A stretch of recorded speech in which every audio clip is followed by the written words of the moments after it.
So SARS has asked Refiloe Mokoena as the head of its legal unit after a disciplinary process found her guilty of serious misconduct regarding a VAT refund for 420 million rand to the Gupta family. Mokoena was dismissed with immediate effect in October last year after it was reported that former SARS Commissioner Tom Moyane signed off on the Gupta VAT refunds with legal advice from Mokoena. Joining us in studio to take stock of the development is Outer CEO Wayne Duvenage. Wayne, good morning. Thank you for joining us. Nice to be here. So this story, started again. We see something coming out of some pretty good investigative journalism.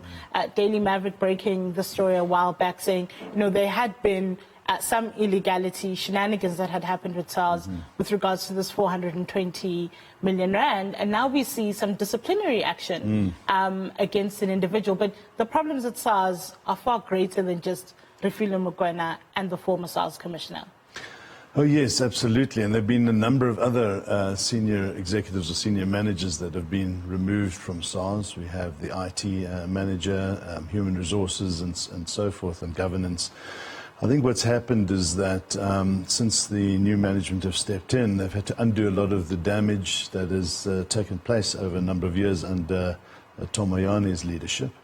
And it's very difficult to turn an institution around if you don't tackle the senior management who've looked the other way when transgressions have taken place. So you have to have good leadership in the various positions in order to clean up and move this organization forward. There's been a number of departments that were doing good work before Tom Moyane was brought in, and then they were removed. They were literally shut down, and these are the departments that were dealing with crime in big business, so to speak. And it's good to be able to have all of those investigations back in at in this very important organization, because it has powers. It has powers of execution. And when SARS starts to get involved in tackling the many issues around corruption in this country, that's where the money flows, that's where the claims can be halted, and you don't allow the transgressions that have been taking place, such as what is happening under the Guptas. Wayne, VAT fraud is a very serious offence. Yeah. Financial crime as well. In the absence of any tangible evidence, for example, linking the Gupta family to, let's say, state capture, because all you have is testimonies but nothing tangible. Here we've got something. Yeah. You can literally look at the input VAT, then look at the output VAT and be like, you guys are not due this refund. Exactly. Why not prosecute? Or is that leading there? I think it's going to lead there. There's a lot of evidence that has come out of these investigations, the Nugent Commissions, the Zonda Commission.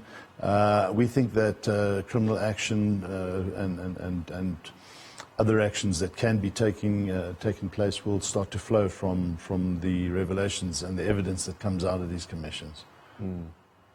But the other question is about, one of the things, for instance, the NPA has spoken about is the work that is needed to kind of reform the organization, fix the organization. Yeah. How long does that take? For many South Africans, I think there is a frustration about we don't have much longer. These things should have been fixed a while ago. But reasonably, how long does it take to undo some of these systemic organizational issues? Well, it can take a while. I think what we're seeing in SARS is a lot more decisive action taking place. When you remove these heads of departments, you can move faster. It's taking a lot longer in the Hawks. It's taking a bit too long in the NPA. We should have seen people in court and behind bars long ago. Let's put it frankly as we can. In many countries where the rule of law flows, we shouldn't have been waiting so long to see action taken against the culprits of state capture. And there's hard evidence. There's clear evidence of wrongdoing. And I guess what has happened is that there are a lot of barriers inside these organizations because people are slowing the processes down. And when you see what's happening with Edward Kieseweta and the team at SARS taking decisive action, even coming to agreements with some of them and letting them move on with 6 months package paid out, that is cleaning up fast. That is allowing the work that needs to be undertaken in SARS to flow a lot faster. So it's frustrating, I can tell you, and the people are frustrated, since February, since Shamila Batoy was appointed at the NPA, and we have high hopes for her, and there's a lot of good work, we know, and behind the scenes taking place right now, good cases being put together.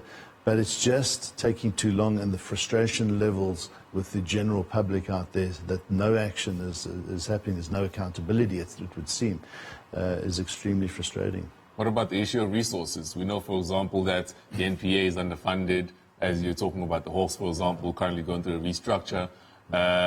Is it a matter of we just simply don't have enough resources to get everything together in time? Because they're spending the money that could be maybe recovered and brought back to South Africa. We need to act quickly. Yeah, and time is a resource, and you need people to be put into these investigations. So, I think they've got the resources. It's just about getting it all in a row, getting the investigations to start wrapping up now, because there's no shortage of information. Just listening to Peter Hain yesterday on the matter of HSBC now. We've done some investigations for a number of years now, a couple of years, and uncovered a lot of money laundering issues that have taken place in Hong Kong. We'll be shortly uncovering a matter that we might have to take to the Bank of England to make sure that in that space where those banks are registered, action is taken. It's sad that our country is taking too long. I don't know where we are with the extradition orders, for instance, with the Guptas in Dubai. Salim Issa, an extremely important kingpin, who's got so much information to give us if he faces court charges in South Africa. I think that rule of law will flow. It will, because we've got the right people in place. If Abrams was still in power, if Mokoena was still there, I think we'd be in a dire situation. Things have changed, but it's now about seeing the fruits of the work that has been taking place come to the fore. Thank you very much for joining us. As CEO Wayne Duvenage there. Right